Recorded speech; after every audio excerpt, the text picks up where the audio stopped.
자, 어제 새벽 서울 강남의 한 아파트 단지 안에서 난동 사건이. 맞습니다. 새벽 3시쯤에 일어난 일이었는데요. 이 50대 주민이 재활용장에 있던 가구를 몽땅 끌어내서 부수면서 30분 넘게 흉기를 들고 난동을 부렸다는 사건입니다. 아이고, 지금 이 사진이 나가고 있는데 보시면 어른 키 높이 정도 되는 책장이죠. 여기저기가 부서진 채로 쓰러져 있고 또 바로 옆에는 사무용 의자도 쓰러져 있고요. 주변 여기저기에는 이 파편들도 흩어져 있는 모습이 보이고 있습니다.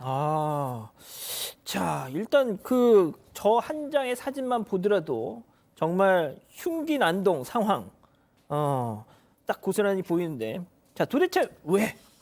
자, 일단 왜 저런 어떤 난동을 부렸느냐.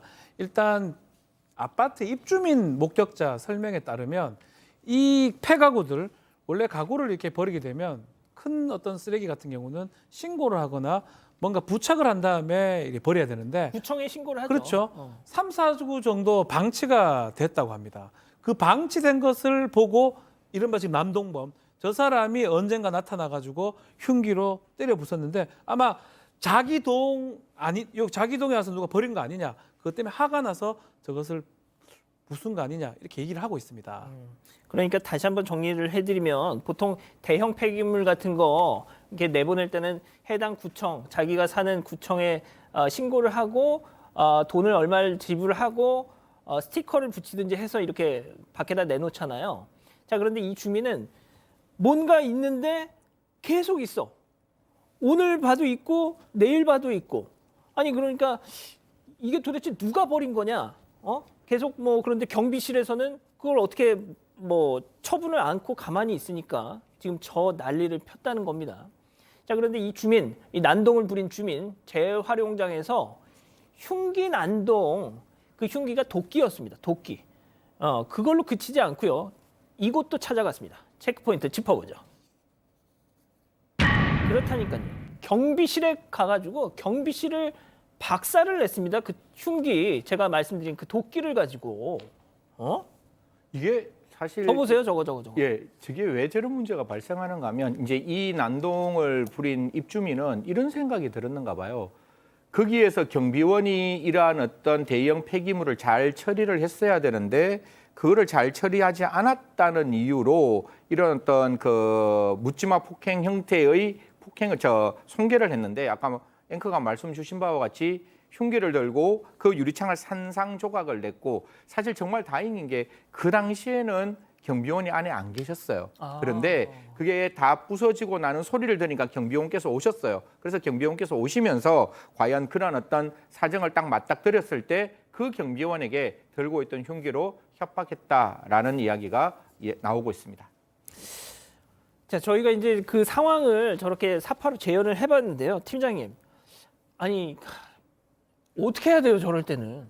저기 두 가지 방법이 있는데요. 만약에 술 취한 분이 흉기를 들고 난동을 부렸을 때 내가 충분히 제압할 수 있다 싶으면 다른 사람 피해 가기 전에 흉기를 뺄 수는 있지만 이건 매우 위험한 방법이고 실제적으로 흉기 들고 사람이 난동을 부릴 때에는 먼저 소리를 칩니다. 저 사람 흉기 들었다고 그래가 주변한테 알린 다음에 본인도 피하면서 재빨리 112 신고하게 되면은 3분 내에 오거든요. 그러니까 신고가 우선이지 사실 내가 능력이 있고 힘이 있다 하더라도 흉기를 제압하는 거는 특별한 경우. 저 같은 경우는 가능하겠지만 아마 앵커님 같은 경우에는 피하시는 게 좋을 것 같습니다. 아니, 전 도망가야죠. 그렇죠. 예, 그렇습니다. 잘하시는 거예요. 예. 이게 모르겠습니다. 스티커를 안 붙인 대형 폐기물이 있는데 경비실이 그냥 그걸 보고만 있었다 해서 저렇게 막 화가 났던 모양인데 그걸 경비실한테 따지면 어떡해요? 그러니까 이게 제가 왜 앞뒤가 분간이 안 되는, 그러니까 하늘과 땅이 분간이 안 되는 일이라고 말씀드리고 싶은 게 만약에 무단으로 대형 폐기물이 나왔다라고 하면 대형 폐기물을 경비원이 어떻게 하겠습니까? 그리고 그게 딱지가 그러니까 그게 스티커가 붙어 있지 않으면 그거는 폐기할 수 없고 그거는 무단 폐기이기 때문에 폐기한 사람에게 우리가 과태료를 물어야 되는 거잖아요. 그러면 누가 버렸는지를 알기 위해서라도 저는 현장 보존은 가능했어야 되는데 이제 이 입주민의 입장에서는 3, 4주 정도 지났는데도 불구하고 그게 계속 그 장소에 있다 보니까 아마 화가 났는 것 같은데 아무리 화가 나도 이거 그냥 구청에 제대로 신고해가지고 이 사람에게 과태료 좀 부과될 수 있도록 해주세요 하고 이야기하는 게 낫지 이렇게 흉기를 들고 그 경비원에게 폭행하는 거는 경비원이 할 수 없는 일을 폭행을 통해서 하라고 이야기하는 거라서 제가 만약에 경비원의 입장이라도 내가 도대체 뭘 할 수 있을까? 할 수 있는 일이 아무것도 없는 상황이다라는 예. 말씀드리겠습니다. 경찰은 왔죠? 네, 경찰이 신고를 받고 출동을 했는데요. 이 주민이 경찰이 오니까 순순히 죄송하다고 하고 조사에 응했다고 합니다. 또 그 가지고 있던 흉기도요. 이 자기는 필요 없다면서 순순히 반납을 했다고 합니다. 경찰 관계자에 따르면 이 평소에 쓰레기 문제 때문에 이 감정의 골이 깊어지다가 발생한 사건이다.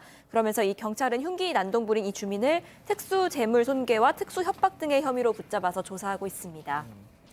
뭐 캠핑할 때 쓰려고 했는 뭐 산 건지는 모르겠습니다만 아파트 살면서 도끼가 왜 필요한지는 솔직히 잘 모르겠는데 그 지역 주민분들도 놀랐겠어요. 그렇습니다. 보세요. 새벽 시간에 다 잠든 고요한 시간에 갑자기 그 흉기를 우당탕 쾅쾅 우당탕 얼마나 놀랐겠어요. 깬 사람들이 정말 크게 놀라고 두려움을 느꼈었는데 한 주민은 그렇습니다.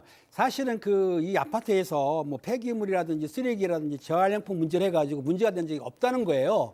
그렇기 때문에 왜 저렇게까지 했을까 걱정도 하고 혹시 또 저분이 또 경비원에게도 어떤 해코지 할까 그것 때문에 상당히 걱정을 하고 계십니다. 자, 김석태님, 뭐 저희가 무슨 얘기를 해서 그렇게 기분이 안 좋으신지 몰라도 거짓말 뉴스 하지 마라 뭐 이런 말씀을 하시는데 혹시 본인이세요? 예. 뭐 쓸데없는 말씀을 하시네요. 자, 박 변호사님. 네. 아, 이게 이제 경비원 사건들을 대상으로 뭐 이렇게 흉한 꼴을 보이는 사람들 많지 않습니까? 이른바 이게 경비원 갑질 사건에 해당할 수밖에 없는 상황입니다. 최근에 있었던 사건 중에 2019년인가요? 마포구의 아파트 사건에서 이 경비원한테 뭐 욕설을 하거나 뭘 시켜놓고 뭐 에어컨도 수리해라, 화장실 청소해라 해놓고 못하게 되면 내가 관리비 내는 입주민이다 하면서 욕하면서 그만두게 하겠다라고 하고 또 일부 경비원한테는 개처럼 찢어봐라 이런 얘기해서 이 사람 뭐 특수 협박 등등으로 지금 징역 1년 6개월이 구형됐던 사건도 있고요. 예. 또 다들 기억을 하실 겁니다. 최희석 경비원 유명한 사건인데요. 2020년 5월 달에 서울 강북구의 아파트인데 결국 싸움, 폭행 이런 게 또 협박에 시달리다가 극단적 선택을 했던 그런 사건이거든요. 이때부터 이 이른바 경비원 갑질 금지법이 또 생기기까지 했습니다. 그렇죠. 알겠습니다. 아직 안 끝났습니다. 이거 눌러주세요.